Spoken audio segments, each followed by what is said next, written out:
கல்யாண வீட்ல மாதிரி அலங்காரம். ஆனா இது மாரியம்மன் கோவில் நோம்பிக்காக செய்யப்படுற பழமையான ஊர் வழக்கங்க. டே 8 ஆஃப் மாரியம்மன் கோவில் நோம்பி சாட்டு ஆலை கட்டுதல், அதாவது பந்தக்கால் நடுதல்னு சொல்லுவாங்க. நோம்பி சாட்டு 8வது நாள் காலையில வாழைக்கம்பம் கட்டி மாவிலை வேப்பிலை தோரணம் போட்டு அம்மனை வரவேற்கிற ஊர் வழக்கமா இது இருக்குதுங்க. பக்தியோடு செய்யப்படுற இந்த அலங்காரம் நோம்பியோட முக்கியமான சடங்கா இருக்குங்க. ஊர் மக்கள்ல சிலர் 7 ஊர்ல இருக்கிற ஏதாவது ஒரு தோட்டத்துல கோவில்ல பந்தக்கால் நடுறதுக்கு தேவையான வாழைக்கம்பம் வாழைக்குலையோட மாவிலை வேப்பிலை தென்னை ஓலை தென்னங்குருத்து இளநீர்னு போய் எடுத்துட்டு வருவாங்க. கொண்டு வந்த வாழைக்கம்ப கோயிலோட நுழைவு பகுதியில பந்தக்கால் நட்டு வைப்பாங்க. இந்த பந்தக்கால்ல 2 பக்கமும் தென்னங்குருத்து இளநீர் சேர்த்து கட்டுவாங்க. மாவிலையும் வேப்பிலையும் தோரணமா கட்டி தொங்க விடுவாங்க. இந்த பந்தக்கால் நட்டு முடிச்சாலே கோவில்ல நோம்பி சாட்டுனதுக்கான ஒரு கலை வந்துருங்க.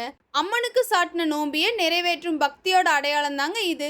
இதுக்கு அடுத்து என்ன நிகழ்வுன்றத அடுத்த வீடியோல சொல்றேன். இந்த மாதிரி எங்க ஊர் கோவில் நோம்பியோட அடுத்த எபிசோட் தெரிஞ்சுக்க எக்ஸ்ப்ளோர் வித் கவி பேஜை இன்ஸ்டால பார்த்தீங்கன்னா ஃபாலோவும், யூடியூப்ல பார்த்தீங்கன்னா சப்ஸ்கிரைபும் பண்ணிருங்க. டாடா பாய்.